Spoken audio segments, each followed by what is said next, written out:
ଜୟ ଜଗନ୍ନାଥ ଦର୍ଶକ ବନ୍ଧୁ। ଆଜି ହେଉଛି ଜୁନ୍ ମାସ 11 ତାରିଖ 2024 ମସିହା ମଙ୍ଗଳବାର। ଆସନ୍ତୁ ଜାଣିବା ଆଜିର 12ଗୋଟି ରାଶିଫଳଙ୍କ ବିଷୟରେ। ପ୍ରଥମ ରାଶି ମେଷ ରାଶି। ଆଜି ଅନୁକୂଳ ଗ୍ରହ ସ୍ଥିତିରୁ ସୁସ୍ଥ ମାନସିକତା, ପାରିବାରିକ ଶାନ୍ତି, ବିଶିଷ୍ଟ ବ୍ୟକ୍ତିଙ୍କ ଦ୍ୱାରା ସମ୍ମାନିତ ହେବେ। ଆନୁଷ୍ଠାନିକ କାମ, ଧାର୍ମିକ ଅନୁଷ୍ଠାନ ପ୍ରତି ଅନୁରାଗୀ ହେବେ। ସମସ୍ୟା ସମାଧାନ ସହ ଆର୍ଥିକ ଅଭିବୃଦ୍ଧି ଦିନଟିକୁ ସରସ କରାଇବ। ସଭା ସମିତିକୁ ଆହୁତି ଦେବା ସହ ଦୂରେଇ ଯାଇଥିବା ବନ୍ଧୁମାନେ ପାଖେଇ ଆସିବେ। ପରବର୍ତ୍ତୀ ରାଶି ବୃଷ ରାଶି। ଏକାଧିକ ଗ୍ରହଙ୍କ ସମାବେଶରେ ରାଜଯୋଗ ପ୍ରଭାବରୁ କାର୍ଯ୍ୟସିଦ୍ଧି ସହ ସାମାଜିକ ପ୍ରତିଷ୍ଠା ଅର୍ଜନ କରିବେ। ଋଣ ପରିଶୋଧ, ବ୍ୟବସାୟରେ ଅର୍ଥ ଲଗାଣ କିମ୍ବା ବିବାଦୀୟ ଘଟଣାରେ ଖର୍ଚ୍ଚାନ୍ତ ହୋଇପାରନ୍ତି। ଜଣେ ବନ୍ଧୁ ପ୍ରରୋଚନାରେ ପଡ଼ି ଭୁଲ ନିଷ୍ପତ୍ତି ଗ୍ରହଣ କରି ଅନୁତାପ କରିବେ।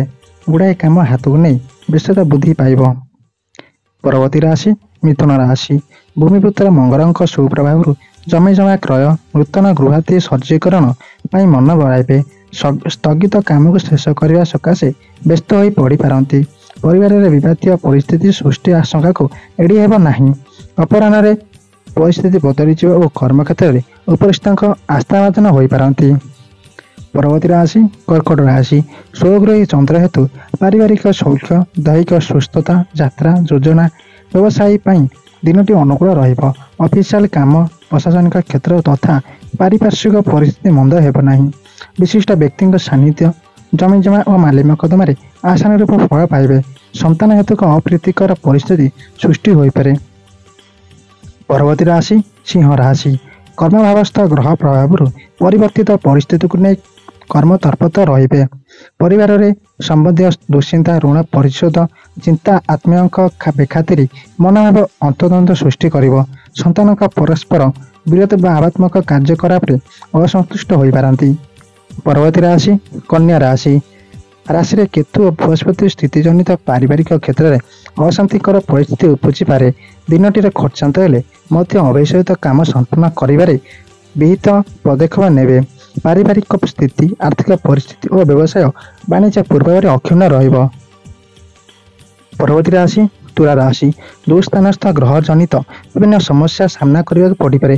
ଶାରୀରିକ ସୁସ୍ଥତା, ବ୍ୟବସାୟିକ ଉତ୍କଟ, ବନ୍ଧୁଙ୍କ ସହ ସୁସମ୍ପର୍କ ମନାଇବାକୁ ଉତ୍କଟ କରି ରଖିବ।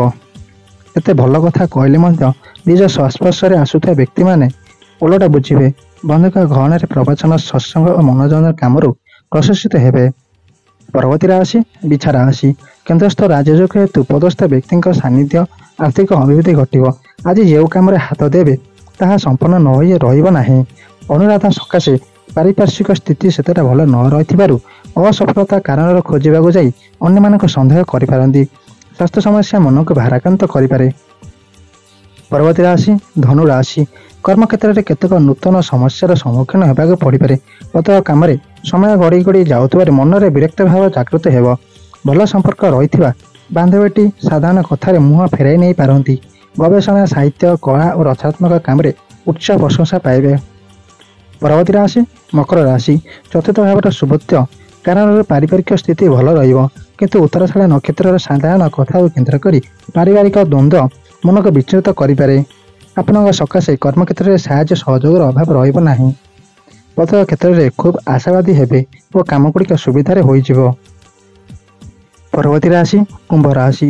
କର୍ମସ୍ଥାନକୁ ଏକାଧିକ ଗ୍ରହ ଦୃଷ୍ଟି ପ୍ରଭାବରୁ ଘରୋଇ ସମସ୍ୟା, ଆର୍ଥିକ ଦୁଃସ୍ଥିତି, କାର୍ଯ୍ୟରେ ବିଳମ୍ବ ଘଟିପାରେ। ଶିଳ୍ପ, ବାଣିଜ୍ୟ, ପରିବହନ, ବ୍ୟବସାୟରେ ଉନ୍ନତି ପରିଲକ୍ଷିତ ହେବା ସୂଚନା ରହିଛି। ସଭା ସମିତି, କଳା, ସାହିତ୍ୟ ପ୍ରଭୃତିରେ ଭାଗ ନେଲେ ପ୍ରଶଂସିତ ହେବେ। ସ୍ୱାସ୍ଥ୍ୟ ନିୟନ୍ତ୍ରଣ ମଧ୍ୟରେ ରହିବାରୁ ସାମୟିକ ଆଶ୍ୱସ୍ତି ଅନୁଭବ କରିବେ। ଆଜିର ଅନ୍ତିମ ରାଶି ମୀନ ରାଶି। ଗ୍ରହ ସ୍ଥିତି ଅନୁକୂଳ ରହିଥିବାରୁ ଲକ୍ଷ୍ୟ ସାଧନ ଦିଗରେ ଅଗ୍ରଗତି ବାଧାପ୍ରାପ୍ତ ହେବ ନାହିଁ। ଭଲ ସମ୍ପର୍କ ନଥିବା ବ୍ୟକ୍ତିବିଶେଷ ଦେଖେଇ ଶିଖେଇ ବାର କଥା କହି ମନକୁ ବିଚଳିତ କରିପାରନ୍ତି। ମୂଲ୍ୟବାନ ଜିନିଷ କ୍ରୟ କରିବା ଜନିତ ଅର୍ଥ ସଙ୍କଟ ଦେଖାଦେଇପାରେ। ସଭା ସମିତି, ରାଜନୀତି, ମାଲି ମକଦ୍ଦମା ତଥା ଆନୁଷ୍ଠାନିକ କାମରେ ଖଟଣି ବଢ଼ିଯିବ। ଏହା ଥିଲା ଆଜିର 12ଗୋଟି ରାଶିଫଳଙ୍କ ବିଷୟରେ। ଆପଣମାନେ ଯଦି ଏହି ଚ୍ୟାନେଲ ନୂଆ ଅଛନ୍ତି, ଭିଡ଼ିଓକୁ ଲାଇକ୍ କରି ଚ୍ୟାନେଲକୁ ସବସ୍କ୍ରାଇବ୍ କରି ନୋଟିଫିକେସନକୁ ଅନ୍ କରି ଅଲ୍ ସେଟ୍ କରିଦିଅନ୍ତୁ। ଜୟ ଜଗନ୍ନାଥ।